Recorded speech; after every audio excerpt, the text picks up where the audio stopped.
بسم اللہ الرحمن الرحیم۔ السلام علیکم ورحمۃ اللہ وبرکاتہ۔ صدقہ دینے کا ثواب، صدقہ کی فضیلت۔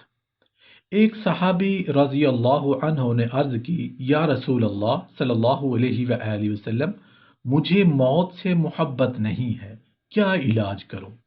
حضور صلی اللہ علیہ وآلہ وسلم نے فرمایا، تیرے پاس کچھ مال ہے؟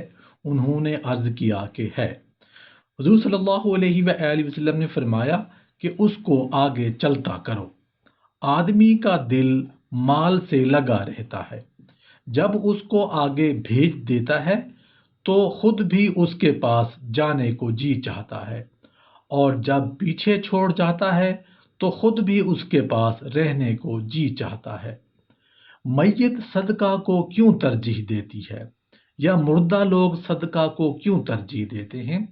اگر وہ دنیا میں واپس لوٹا دیے جائیں، جیسا کہ قرآن کریم میں ارشاد باری تعالیٰ ہے، اے رب، اگر مجھے تھوڑی دیر کے لیے واپس لوٹا دے تو میں صدقہ کروں اور نیکوں میں شامل ہو جاؤں۔ میت یا مردہ لوگ یہ نہیں کہیں گے کہ ہم عمرہ کریں گے، نمازیں پڑھیں گے یا روزہ رکھیں گے، بلکہ یہ کہا کہ ہم صدقہ کریں گے۔ علماء کرام فرماتے ہیں کہ میت صدقہ کی تمنا اس لیے کرے گی کیونکہ وہ مرنے کے بعد صدقہ کا عظیم ثواب اپنی آنکھوں سے دیکھ چکی ہوگی، اس لیے صدقہ کثرت سے کیا کرو۔ بے شک مومن قیامت کے دن اپنے صدقہ کے سایہ میں ہوگا۔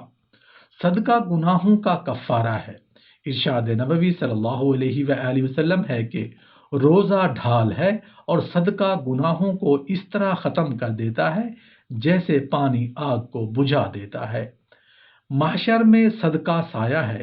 ارشاد نبوی صلی اللہ علیہ وآلہ وسلم ہے کہ قیامت کے دن ہر مومن لوگوں کا فیصلہ ہونے تک اپنے صدقہ کے سائے تلے ہوگا۔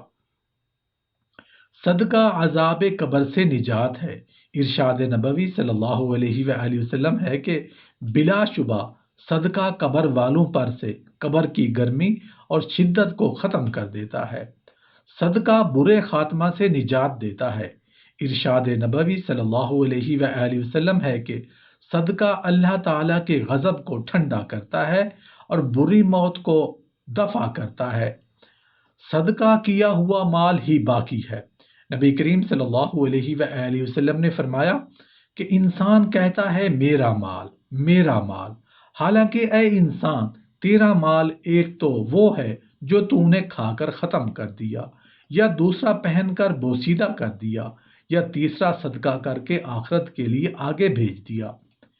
ایک عورت حضرت حسن بصری رحمۃ اللہ علیہ کی خدمت میں آئی اور کہنے لگی، میری بیٹی کا انتقال ہو گیا ہے، میری تمنا ہے کہ میں اس کو خواب میں دیکھوں۔ حضرت حسن بصری رحمۃ اللہ علیہ نے فرمایا کہ آپ عشاء کی نماز کے بعد 4 رکعت نفل پڑھ کر اور ہر رکعت میں سورہ فاتحہ یعنی الحمد شریف کے بعد سورہ التکاثر پڑھ لو۔ نفل مکمل ہونے پر لیٹ جاؤ اور سونے تک حضور نبی کریم صلی اللہ علیہ وآلہ وسلم پر درود شریف پڑھتی رہو۔ اس نے ایسا ہی کیا تو اپنی بیٹی کو خواب میں دیکھا کہ نہایت سخت عذاب میں ہے، تارکول کا لباس اس کے جسم پر ہے اور اس کے ہاتھ پاؤں آگ کی زنجیروں میں جکڑے ہوئے ہیں۔ چنانچہ وہ عورت صبح اٹھ کر دوبارہ حضرت حسن بصری رحمۃ اللہ علیہ کی خدمت میں گئی اور اپنا خواب سنایا۔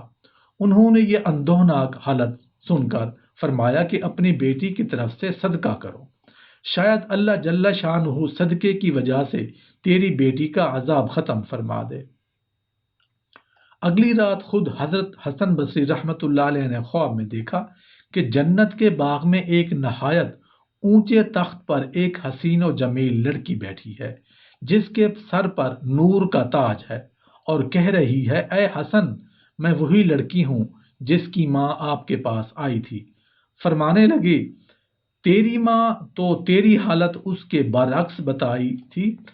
کہا، ہاں، میری حالت وہی تھی جو میری ماں نے آپ رحمت اللہ علیہ کے سامنے بیان کی تھی۔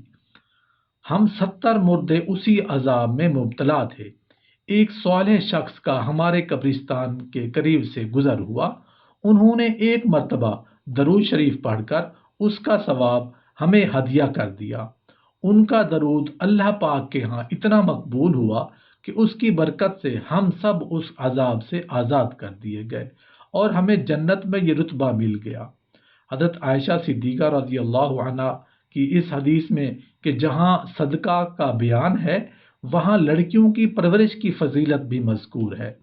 لڑکی ضعیف جنس ہے اور اسے کما کر دینے کی امید بھی وابستہ نہیں ہوتی، اس لیے لڑکیاں بہت سے خاندانوں میں مظلوم اور مقہور ہو کر زندگی گزارتی ہیں۔ ان کے واجب حقوق بھی پامال کر دیے جاتے ہیں، ان کے ساتھ حسن سلوک اور اچھا برتاؤ کیا جائے۔ نبی کریم صلی اللہ علیہ وآلہ وسلم نے لڑکیوں کی پرورش کرنے اور خیر خبر رکھنے والے کو بشارت سنائی کہ ایسا شخص دوزخ سے محفوظ رہے گا اور لڑکیوں کی یہ خدمت اس کے لیے دوزخ سے بچانے کے لیے آڑ بن جائے گی، اپنی لڑکی ہو یا کسی دوسرے مسلمان کی یتیم بچی ہو، ان سب کی پرورش کی یہی فضیلت ہے۔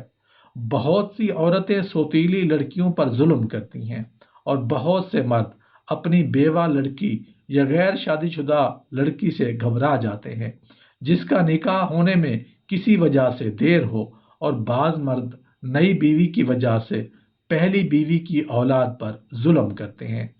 ایسے لوگوں کو اس حدیث سے سبق حاصل کرنا لازم ہے۔ حضرت سراقہ بن مالک رضی اللہ عنہ سے روایت ہے کہ رسول اکرم صلی اللہ علیہ وآلہ وسلم نے فرمایا کہ تمہیں افضل ترین صدقہ نہ بتا دوں؟ پھر خود ہی جواب دیا کہ افضل ترین صدقہ یہ ہے کہ تم اپنی لڑکی پر خرچ کرو جو طلاق کی وجہ سے یا بیوہ ہو کر تمہارے پاس یعنی شوہر کے گھر سے واپس آ گئی، تمہارے علاوہ اس کے لیے کمانے کرنے والا کوئی نہ ہوئی۔ نیز سرور عالم صلی اللہ علیہ وآلہ وسلم نے ارشاد فرمایا کہ جس نے 3 لڑکیوں یا 3 بہنوں کے اخراجات برداشت کیے اور ان کو ادب سکھایا اور رحم اور شفقت کا برتاؤ کیا یہاں تک کہ وہ اس کے خرچ سے بے نیاز ہو گئیں، تو اللہ تعالیٰ اس کے لیے جنت واجب فرما دیں گے۔ ایک شخص نے عرض کیا، یا رسول اللہ، اگر 2 لڑکیاں یا 2 بہنیں ہوں جن کی پرورش کی ہو تو اس بارے میں کیا حکم ہے؟ فرمایا اس کے لیے بھی یہی فضیلت ہے۔ راوی کہتے ہیں کہ اگر ایک لڑکی کے بارے میں سوال کیا جاتا تو آپ صلی اللہ علیہ وآلہ وسلم ایک کے لیے بھی یہی فضیلت بتاتے۔